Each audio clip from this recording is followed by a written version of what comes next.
21 et c'est ma première émission de l'année. Alors pourquoi j'ai pas fait d'émission? Bah, tout simplement parce que je vous l'avez déjà dit depuis quelque temps maintenant dans mes anciennes émissions, l'actualité devient tellement riche qu'elle mérite d'être suivie, on va dire, régulièrement, tous les jours, et qu'une vidéo même de 20-30 minutes, les gens ne se prennent plus tellement la peine de la regarder. Et là, on est en pleine guerre et on est au final de cette guerre entre le gouvernement, le gourou de Davos, Klaus Schwab, qui veut faire le grand reset en profitant de ce petit Covid. Je l'appelle petit Covid parce qu'on s'aperçoit qu'il y a de plus en plus de traitements qui fonctionnent, bien que les no fake made racontent qu'il n'y a aucun traitement qui fonctionne et qu'Olivier Véran, notre ministre de la Santé, se contente toujours de appeler le 15, restez chez vous, prenez du paracétamol.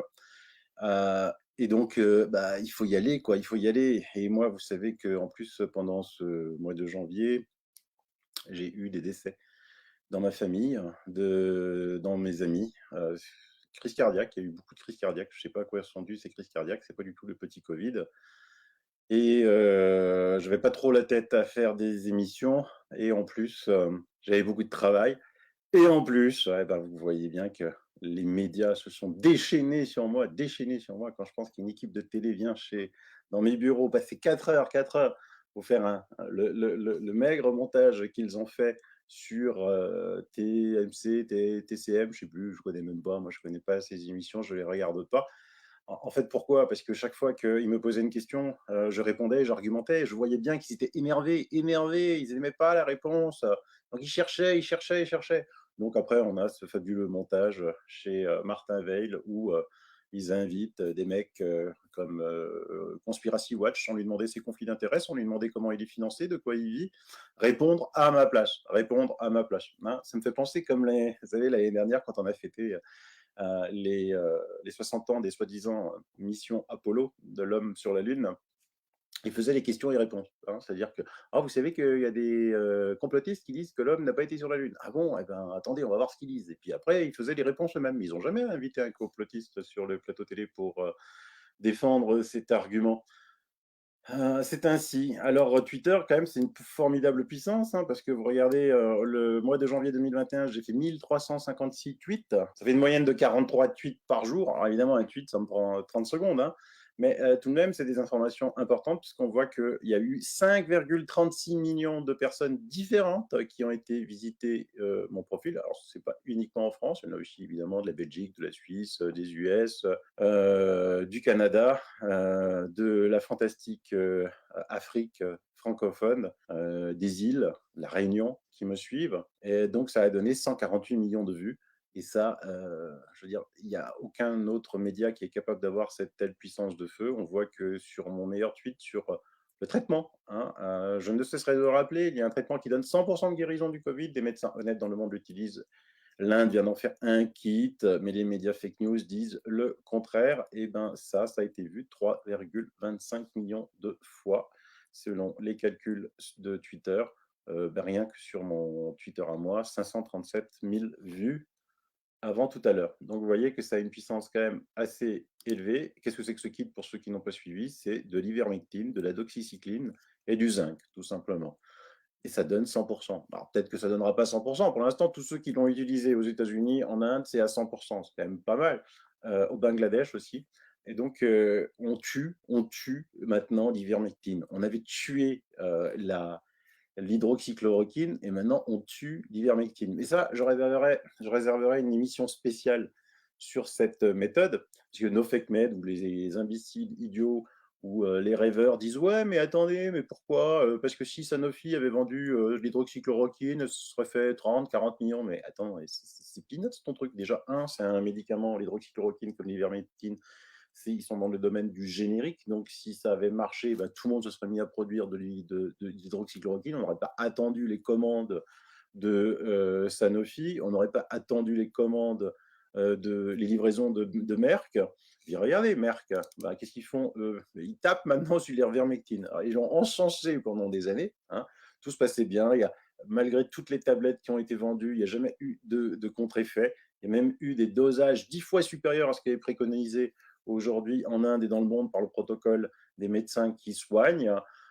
Et Merck tape sur l'ivermectine. Et pourquoi? Parce que, regardez, viennent de recevoir 356 millions de dollars pour la recherche sur 2 nouveaux médicaments, plus les millions de dollars qu'ils ont reçus pour la recherche sur les vaccins qui n'ont pas abouti chez eux. Ils ont abandonné les vaccins. Mais vous vous rendez compte, c'est des centaines de millions de dollars. Alors vendre des petites plaquettes à 4 euros pour avoir, qui en plus, si elles fonctionnent, eh ben, vous allez voir tous vos concurrents indiens, pakistanais, chinois fabriquer des génériques. Vous voyez bien que ça n'a aucun sens, leur argumentation, comme d'habitude. Ils ont des arguments du pauvre parce qu'ils ne connaissent strictement rien. À propos du vaccin, je vous mets aussi dans les liens un excellent site qui référence maintenant tous les accidents du vaccin, des nouveaux rapports de décès et des réactions horribles de convulsions imparables directement après la prise du vaccin Covid, augmentent dans le monde entier, signalant un danger élevé pour la santé humaine. Et tout en bas, vous voyez 3 jeunes médecins italiens morts après l'injection de ce fameux vaccin à ARNM.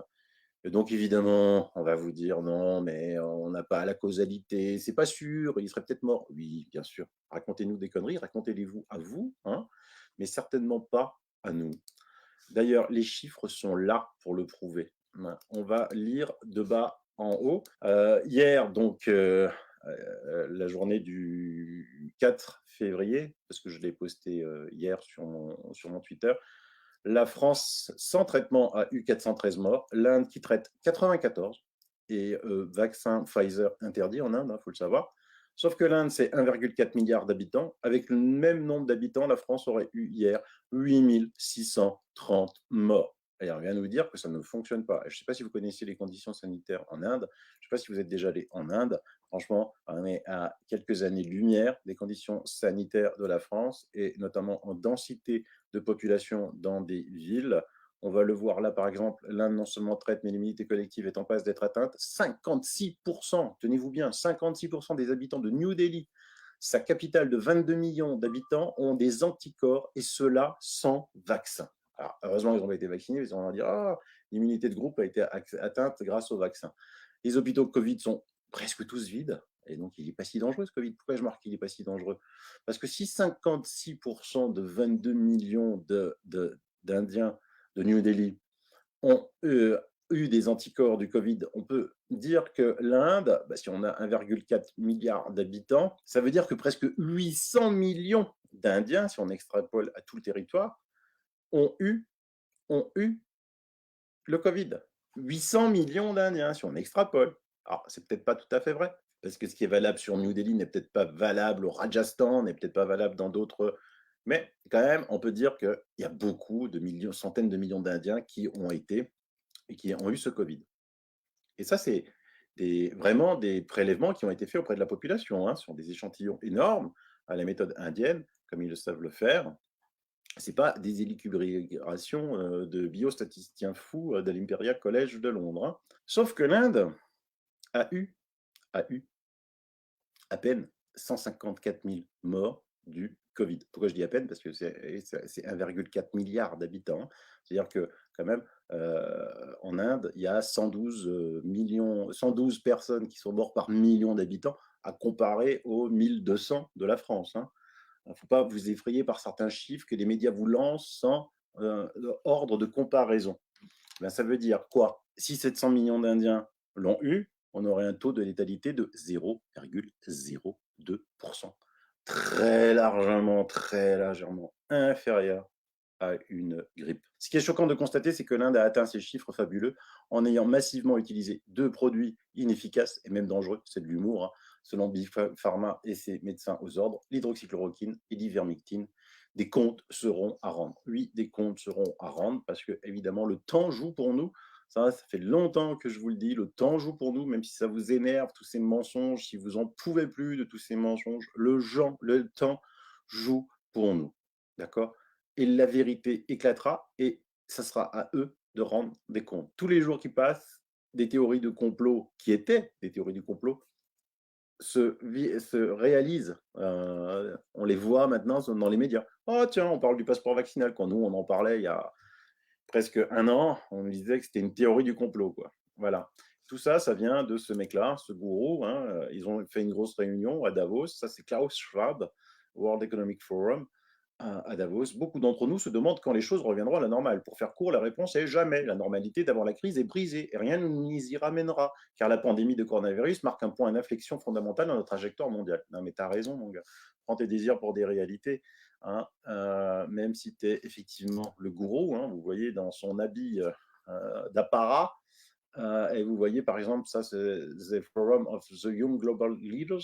Ça, c'était en 2004. Bah, vous voyez déjà au milieu, plein centre, notre Emmanuel Macron national. Un peu plus haut, Mark Zuckerberg, hein, Alexander Soros, évidemment, le fils d'eux. Macron, tant qu'on en parle, mauvaise nouvelle pour Macron, son cabinet de conseil a été condamné à 573 millions de dollars pour fraude, le cabinet de conseil McKinsey.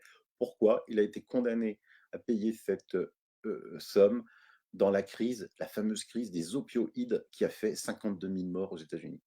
Voilà, Big Pharma vous aime tellement qu'ils ont créé des médicaments, les opioïdes, qui ont fait 52 000 morts. Et à mon avis, c'est pas fini parce que ça en était à quelque chose comme 132 morts par jour à cause de médicaments à base d'opium. Vous imaginez un petit peu Big Pharma comme ils font les choses bien. Mais l'Afrique, l'Inde ont traité à l'hydroxychloroquine et l'ivermectine. Si on prend l'Afrique hors Afrique du Sud, parce que l'Afrique du Sud, c'est le seul pays d'Afrique qui a fait comme la France, hein, c'est-à-dire aucun traitement, reste chez toi. Plus l'Inde, ça fait 2,6 milliards d'habitants. Et toujours donc le 4 février, il y a eu en tout, sur ces 2,5 milliards d'habitants, 451 morts du Covid. En France, 485.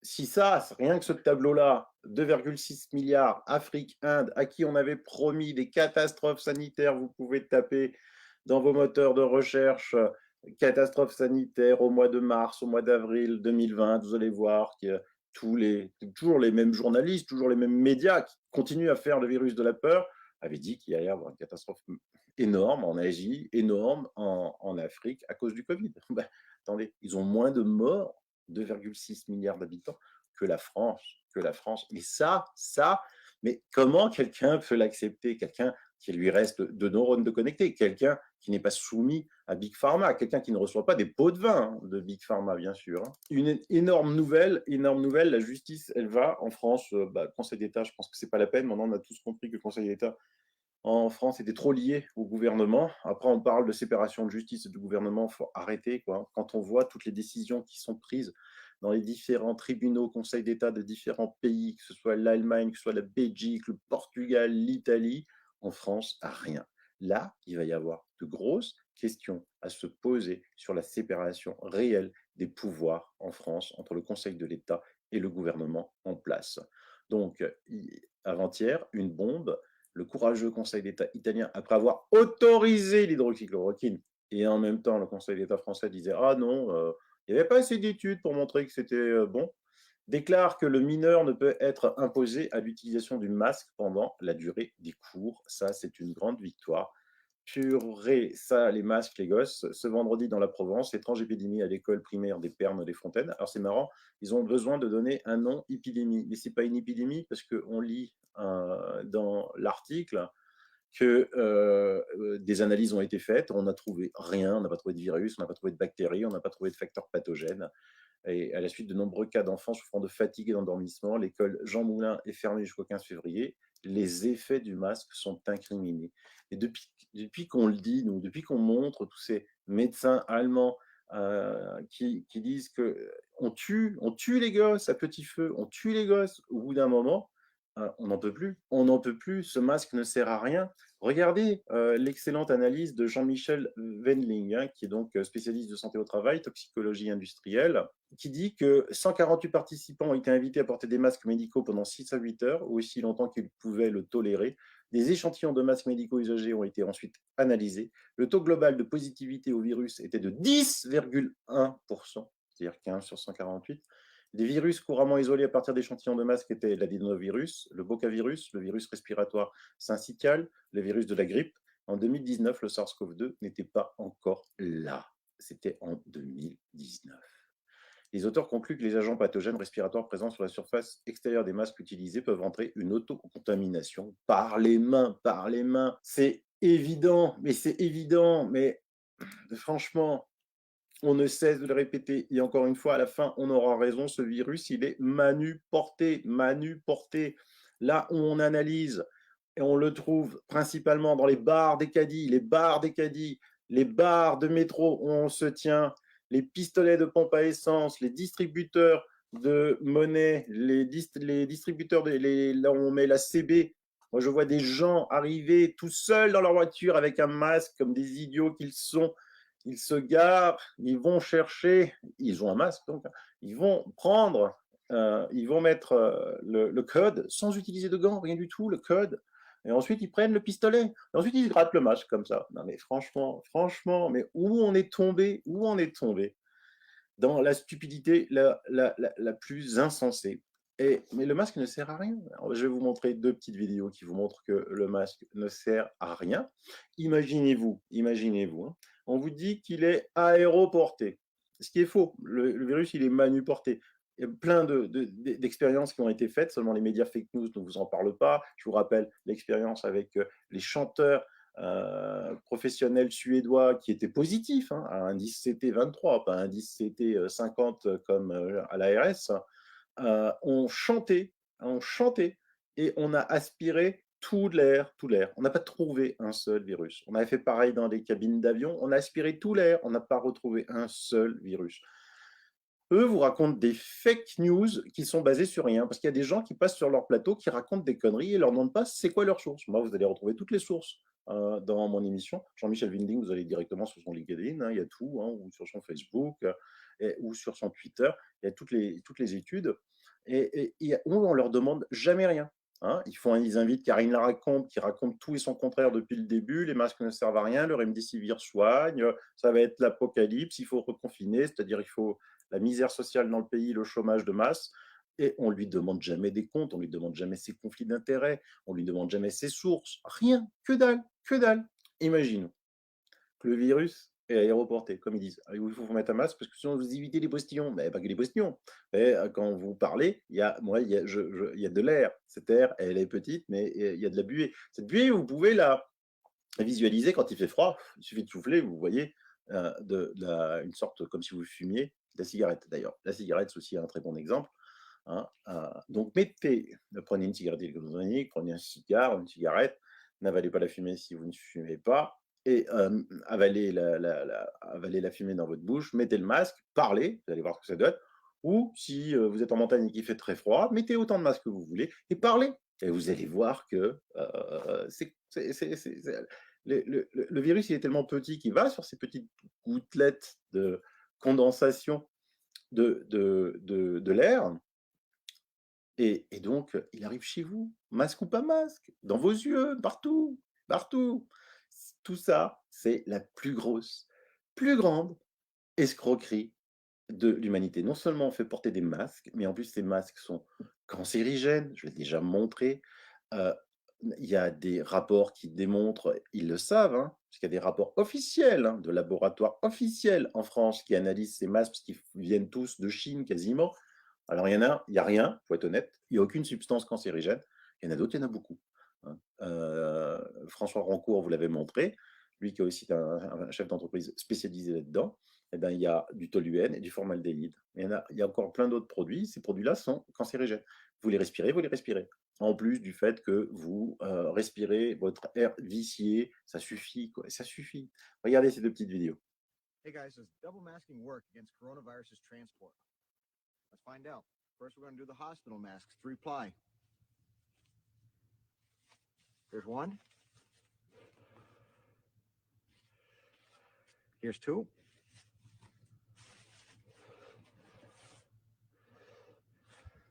Next, we're going to try a cloth mask. Remember, we want to stop this moisture that's coming out of our mouth because that's what COVID rides on. Here's one. Here's two.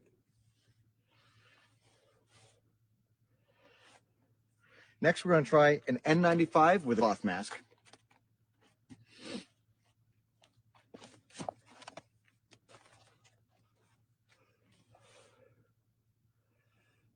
There's one. Here's a cloth mask on the N95.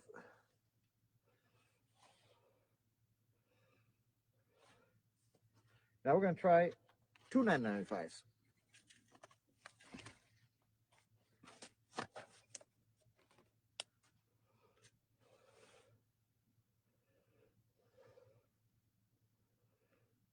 So without further ado, let's cut to the chase and take a look at an ordinary surgical mask, and I'm using a vape. As you can see, that vape, which has aerosols the same size as COVID-19 or larger, goes through and around a surgical mask. Now, if we take a cup mask and have a good look at it, here we go. Notice it goes right through the mask easily and goes in every direction. The aerosol is not affected by the mask in any material. Now we look at a surgical mask with a foam strip to protect above and keep my glasses from fogging.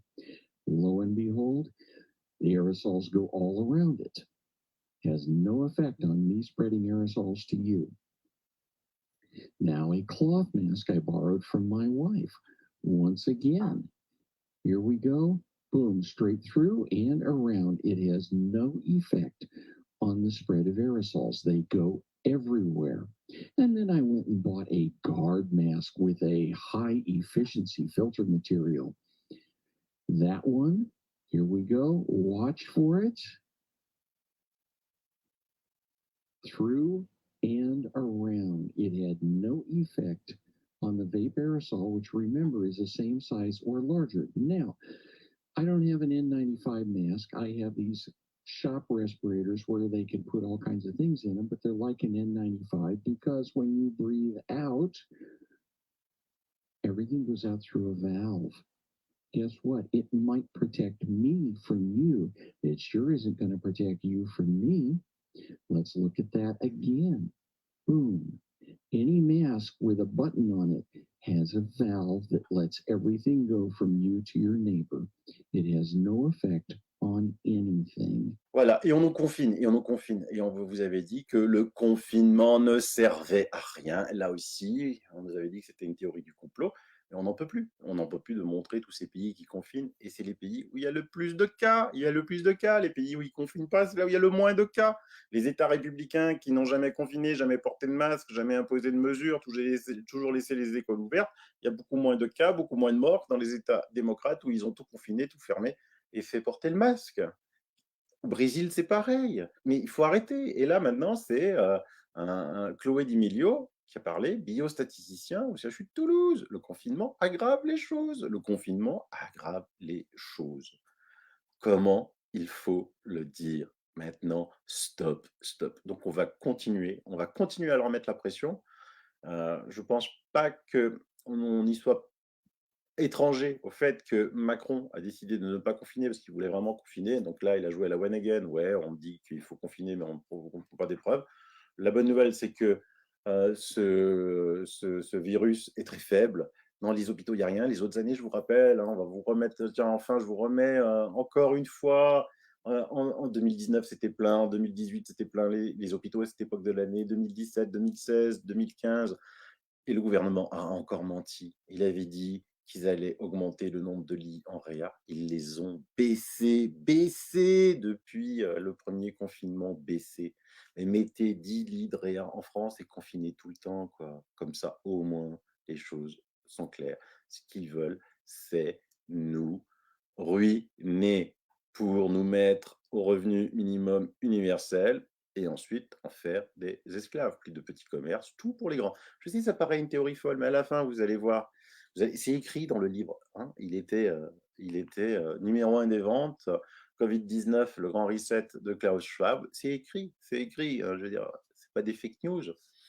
Hein.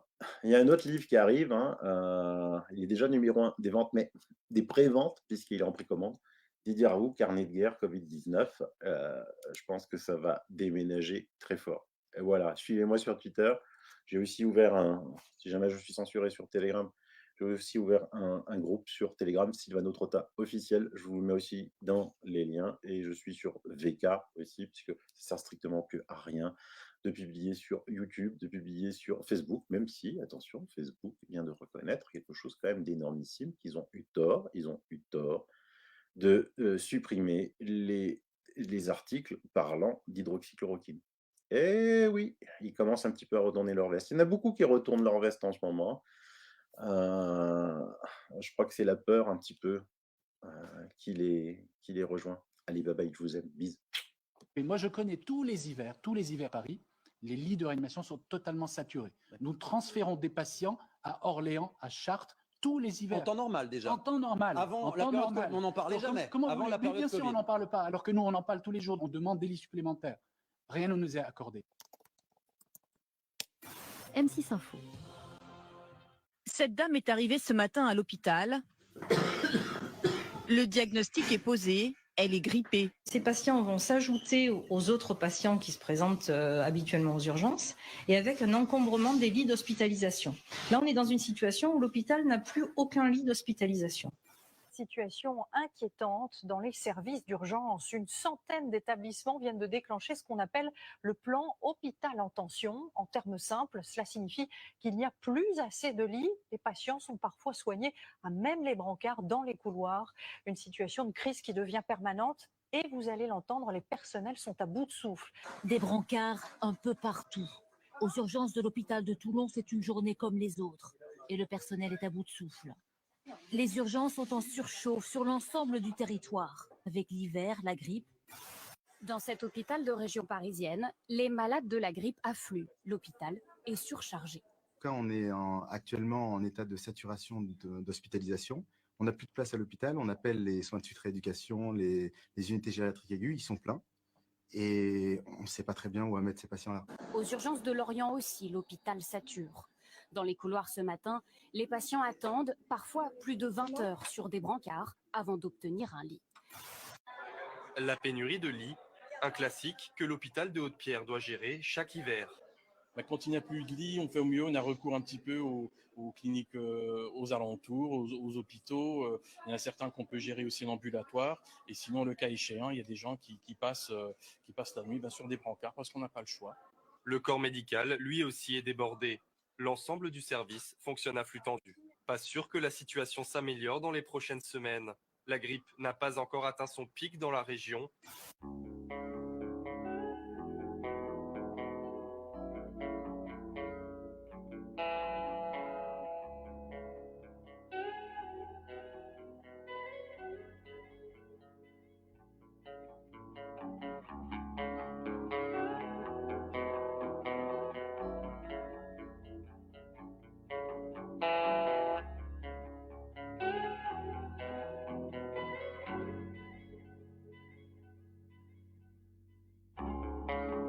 Wir schreiben das Jahr 2020.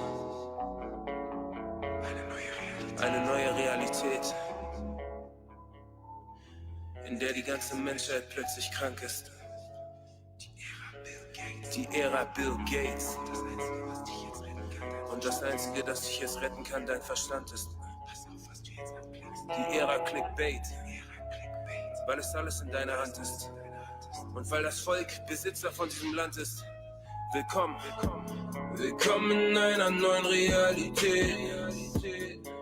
Willkommen im Jahre 2020. Willkommen in der Ära Bill Gates, in der die ganze Menschheit plötzlich krank ist. Willkommen in einer neuen Realität, in der die Wahrheit kaum eine Chance kriegt. Willkommen in der Ära Clickbait.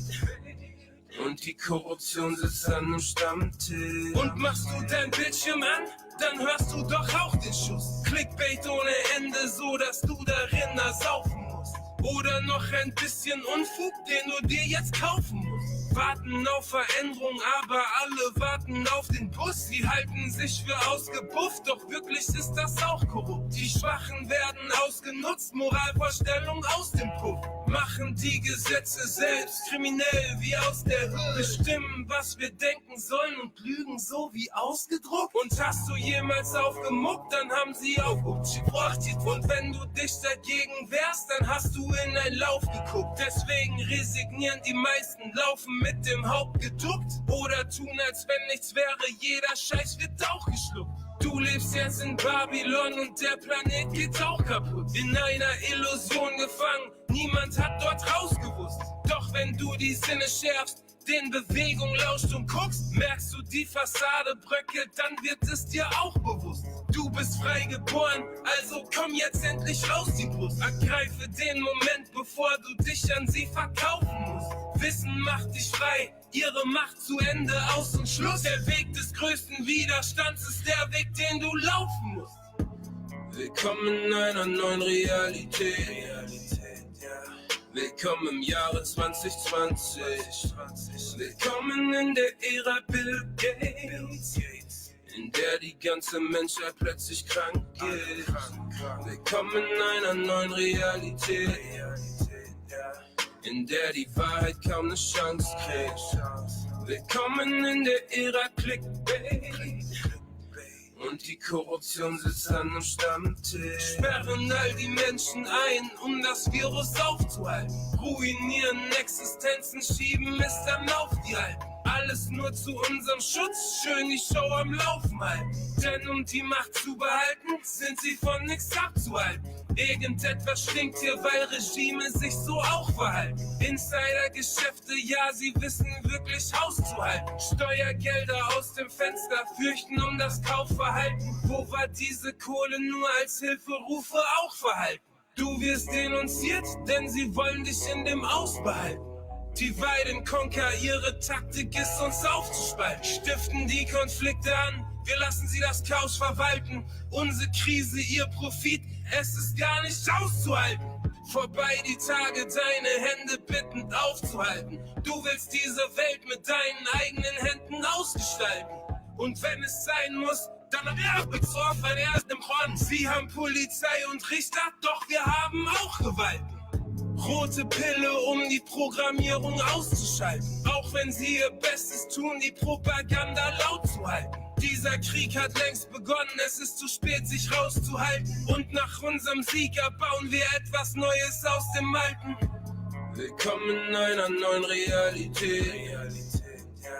Willkommen im Jahre 2020. Willkommen in der Ära Bill Gates, in der die ganze Menschheit plötzlich krank ist. Willkommen in einer neuen Realität, in der die Wahrheit kaum eine Chance kriegt. Willkommen in der Ära Clickbait. Und die Korruption sitzt an dem Stammtisch.